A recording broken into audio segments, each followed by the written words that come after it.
Yang melanjutkan keluarga nanti adalah dari anak laki-laki.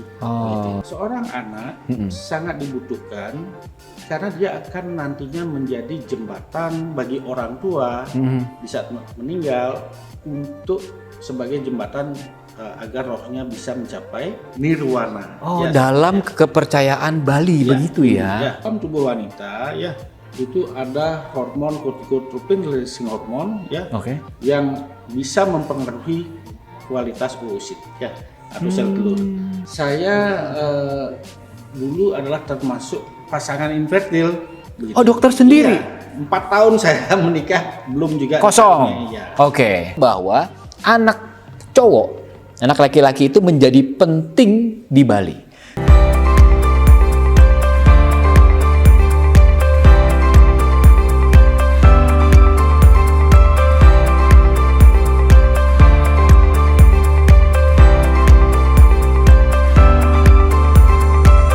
Morulapedia.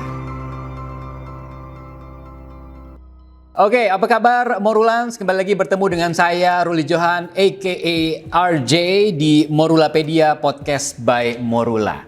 Kalau Anda lihat something different today, something special karena saya pakai udeng. Dan Anda lihat di belakang saya ada tulisan Bunda Morula Nusa Dua. Yes, ini menjadi sangat spesial karena kita syuting di Bali. Tepatnya di Bunda Morula Nusa Dua yang berada di kawasan ITDC.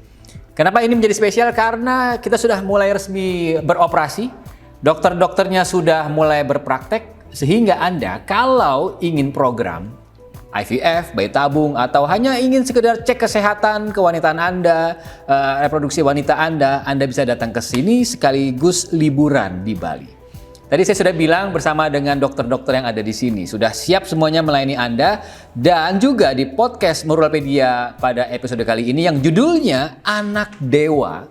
Saya sudah ditemani oleh satu orang dokter yang menjaga Bunda Morula Nusa Dua. Apa kabar Dr. I Gede Dedi Surasandi, SPOG Kafer. Tapi sekarang disebutnya subspesialis fertilitas. Om Swastiastu. Om Swastiastu, bener itu ya, Bali banget. Saya juga pakai udeng, terus saya dipanggil Bli tadi. Jadi saya sah udah jadi orang Bali ya dok ya. Dok, asli sini dong, namanya udah I Gede Deni. Ya, saya asli Bali, lahir tahun 68. Wih, senior sekali. Ya. Praktek udah berapa lama jadinya? Saya dari tahun 94. 94? Ya, jadi kurang lebih 31 tahun ya. Wow, dokter objin spesialis di Bali sekarang bergabung di Bunda Morula Nusa Dua. Kenapa mau bergabung di sini, Dok? Ya, jadi riwayatnya begini, Beli RJ. Ya. Saya dulu adalah termasuk pasangan infertil. Begitu. Oh, dokter sendiri? Iya, 4 tahun saya menikah belum juga kosong. Ya. Oke. Nah, oleh karena itu ketika saya menekuni pendidikan di bidang obstetrik ginekologi, jadi saya sangat tertarik untuk menekuni bidang fertilitas. Oh, oke. Itu riwayatnya. Terus dokter dulu yang membantu dokter Dedi panggilannya siapa, Dok? Masih ingat gak dulu siapa? Ya, dulu saya keliling di Bali, kemudian dirujuk ke Jakarta. Di sana ya memang permasalahan pada saya. Ya, jadi saat itu sempat dioperasi juga, ya sehingga akhirnya kualitas sperma menjadi baik. Ya. Oh, anak berapa sekarang jadinya? Sekarang 3. Nah, ini bukti nyata ya bahwa semua itu sebetulnya ada solusinya. Benar nggak, Dok ya? Benar sekali. Makanya kita hadir nih di Nusa Dua untuk bisa melayani Anda, masyarakat Bali, dan juga tentunya siapapun yang menonton ini, baik dari Jakarta, Surabaya, Padang, Aceh, Makassar, bisa ke Bali. Liburan sambil program bayi tabung. Nah, sekarang kita ngomong sedikit lagi tentang layanan nih, Dr. Deni. Layanan apa yang bisa dilakukan sekarang di BMND singkatannya? Ya, kalau kita di Bunda Morula Nusa Dua ya, kedepannya nanti kita akan bisa melayani pasangan-pasangan infertilitas ya, tidak hanya di Indonesia tapi mungkin juga dari mancanegara ya, karena kita memiliki teknologi yang nantinya memenuhi standar internasional. Oke. Jadi standar kita untuk bayi tabung itu sudah terakreditasi ya internasional ya. Nah, oleh karena itu Bali sebagai destinasi wisata adalah tempat yang sangat baik sekali menurut saya untuk program penanganan infertilitas. Wow. Ya. Karena di sana dibutuhkan pada program infertilitas brain healing kemudian pikiran yang tenang begitu ya. Itu sangat dibutuhkan untuk mendapatkan nantinya sel-sel telur yang berkualitas baik. Itu ngaruh ya Dokter Denny. Jadi kalau mau program itu pikiran harus rileks, terus harus nyaman. Itu ngaruh ya? Benar sekali ya. Jadi begini Belier J, dalam tubuh wanita ya itu ada hormon corticotropin releasing hormone ya, yang bisa mempengaruhi kualitas oosit ya atau sel telur. Nah, kalau itu diberikan stresor yang tinggi itu stimulasi kita atau pertumbuhan sel telur akan kurang baik pada saat stimulasi ovarium ya. Jadi benar-benar pengaruh ya. Apalagi ya seperti Anda tahu Morulans ya, di sini semuanya indah, semuanya ramah orang-orangnya, termasuk Dokter Denny kan bisa dilihat ya ramah sekali dan seterusnya. Pokoknya ini Bunda Morula Nusa Dua Bali sangat menunjang program kehamilan Anda, program bayi tabung atau IVF Anda.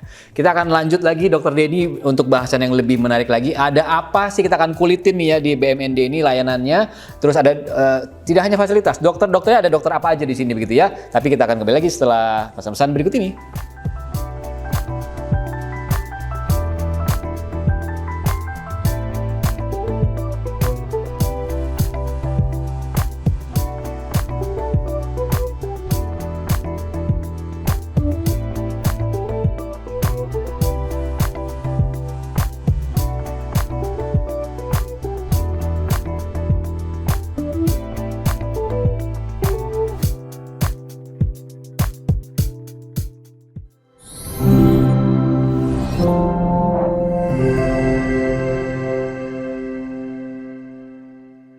We're back di Morulapedia Podcast by Morula. Episode kali ini judulnya luar biasa, Anak Dewa. Dalam kurung ya, Bali dan bayi tabung.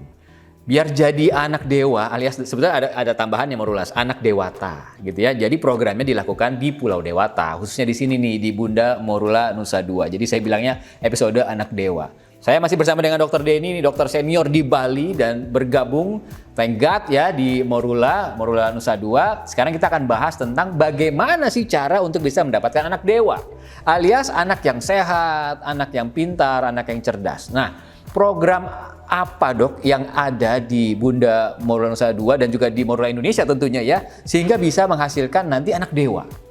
Apa aja dok? Ya, kalau berbicara tentang mungkin topiknya anak dewa ya mungkin atau anak dewata ya. Anak dewata. Nah, alangkah baiknya kalau saya jelaskan dulu ya bagaimana Bali dan bayi tabung. Siap. Ya. Nah, di Bali itu ada upacara ya yang disebut dengan penyucian Kame Jaya dan Kame Ratih ya. Oh itu sebelum program? Menikah ya sebelum. Oh sebelum menikah. Ya, kita ngomong agak sebelumnya jauh nih ya. Oke. Mulai dari awal dulu ya. Bagaimana nantinya pasangan itu mendapatkan keturunan yang suputra namanya ya, menjadi anak yang baik. Oke. Ya. Nah, Kame Jaya dan Kame Ratih ini penyuciannya ini itu dilangsungkan pada saat upacara pernikahan ya, pawiwahan. Nah, di sana ada upacara yang namanya Dewayannya ya dan Budayannya ya. Nah, upacara penyucian ini ada di Dewayannya ya. Nah, ini saya sangat menyimak loh. Ini saya pelajaran baru juga buat saya. Terus dok? Justru disitulah kenapa keturunan ya anak di Bali itu sangat diharapkan. Karena apa? Untuk mendapatkan keturunan itu adalah persembahan suci. Nah, persembahan suci itu maksudnya adalah begini. Seorang anak sangat dibutuhkan karena dia akan nantinya menjadi jembatan bagi orang tua di saat meninggal untuk sebagai jembatan agar rohnya bisa mencapai nirwana. Oh, dalam kepercayaan Bali begitu ya? Ya. Oh, Nah, Hindu ya. Kemudian yang kedua, dengan memiliki anak, itu orang tua memberikan kesempatan ya kepada leluhurnya untuk memberikan kesempatan kepada leluhurnya untuk membalas karma yang sebelumnya di kehidupan lalu dilakukan ya. Jadi untuk karma baik. Ya, karma baik. Oke. Ya. Nah, jadi itu di Bali bahwa keturunan itu sangat-sangat suci gitu ya kalau memiliki keturunan ya. Oke. Nah, oleh karena itu bagi pasangan-pasangan infertil ya khususnya di Bali itu tentu sangat mengharapkan kehadiran program bayi tabung ini gitu ya. Oh, ini ngomongin untuk masyarakat Bali ya, ini masyarakat ya. Bali, Oke, ya. siap. Nah, dulu memang di RJ ya, dulu memang apa namanya? Program bayi tabung itu pernah atau sempat mendapat penolakan ya. Karena dianggap bahwa program bayi tabung itu bertentangan dengan kuasa desa yang dikuasai. Oke. Tapi sekarang? Ya, sekarang dengan ya kita tahu bahwa hukum adat di Bali itu mengikuti atau apa namanya disesuaikan dengan kebiasaan-kebiasaan dan tradisi yang berkembang saat ini ya. Sehingga hukum adat di Bali itu sangat-sangat fleksibel gitu ya. Dengan perkembangan ilmu pengetahuan ya, teknologi. Nah, itu lama-kelamaan diterima asal sesuai dengan undang-undang yang berlaku di negara kita ya. Siap. Itu menarik dari, sekali. Masyarakat Bali. Nah, untuk orang yang non Bali itu boleh nggak sih ikut ritual begitu tadi, Dok? Ya, saya kira adat atau hukum adat di Bali itu berdasarkan ajaran-ajaran agama Hindu ya. Saya kira agama Hindu pun universal ya. Nah, kalaupun mengikuti upacara misalnya seperti di Bali ya silahkan ya. Boleh-boleh aja begitu ya. Nanti habis setelah mereka sudah tadi yang dokter jelaskan sudah mengikuti, kalau dia akhirnya mau lanjut ke program bayi tabung ya boleh aja begitu ya. Sebagai tambahan BRJ ya, kalau di luar ya kita sudah punya standar internasional ya untuk program bayi tabung sendiri ya. Nah, kita ada PGTA, IMSI, ITSI, PITSI ya, ERA dan sebagainya. Nah, itu semua dapat dimanfaatkan ya untuk mengatasi kesulitan semua masyarakat yang infertil dengan mendapatkan keturunan. Nah, saya mau lanjutkan bahwa di budaya Bali anak laki-laki itu menjadi penting. Benar ya Dokter Denny ya? Nah, bagaimana Bunda Morula Nusa Dua ini mensupport hal tersebut? Program apa yang bisa dilakukan? Kita akan bahas sesaat lagi.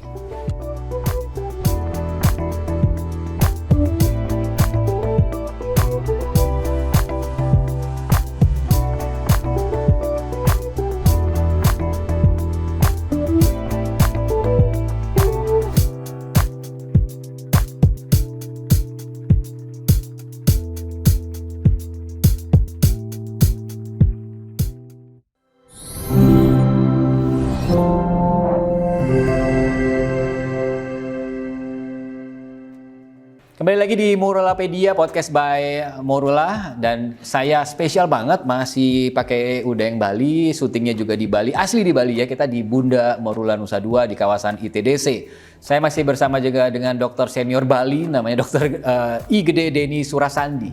Dok, menarik banget nih, segmen 1, segmen 2, sampai saya ini terkesima gitu dengan penjelasan. Tapi tadi kita terakhir nyangkut di omongan bahwa anak cowok, anak laki-laki itu menjadi penting di Bali.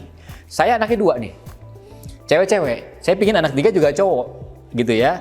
Nah, saling menyambung nih dok. Yang di Bali juga pingin anak cowok, saya juga pingin anak cowok. Apa yang bisa dilakukan? Pertanyaannya Dokter Denny.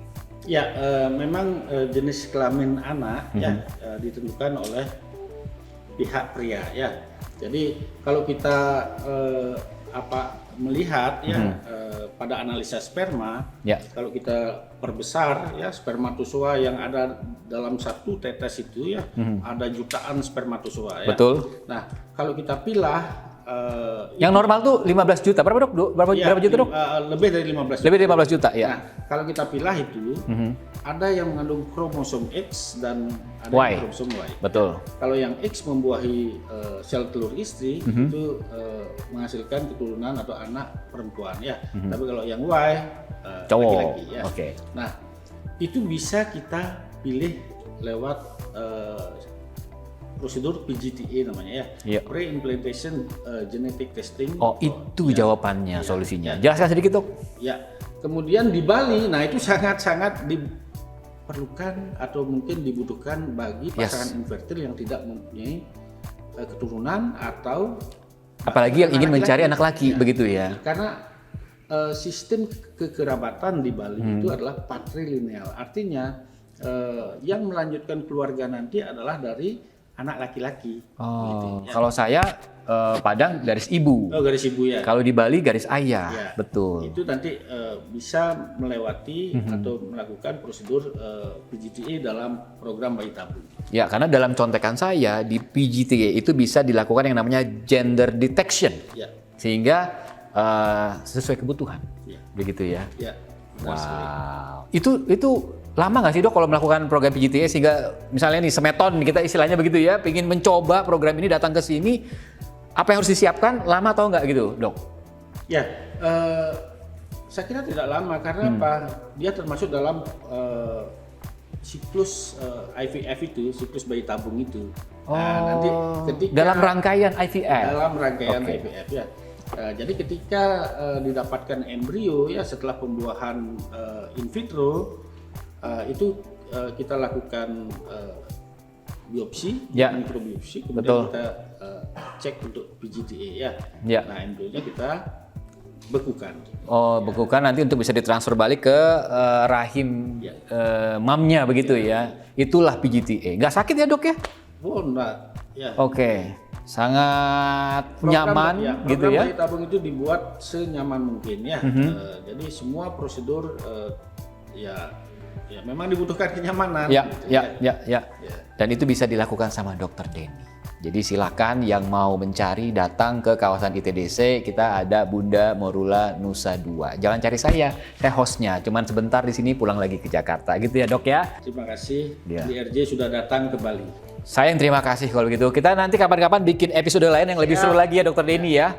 Kalau begitu, Morulans terima kasih. Episode Anak Dewa kali ini seru banget. Sampai ketemu di episode lain. Tapi sebelumnya jangan lupa subscribe untuk yang belum. Kasih like, komen, dan yang paling penting share. Sehingga teman-teman Anda, khususnya teman-teman Anda yang di Bali, bisa datang ke sini. Saya Rujan pamit undur diri. Sampai ketemu di episode berikutnya. Om Santi Santi, Santi Om.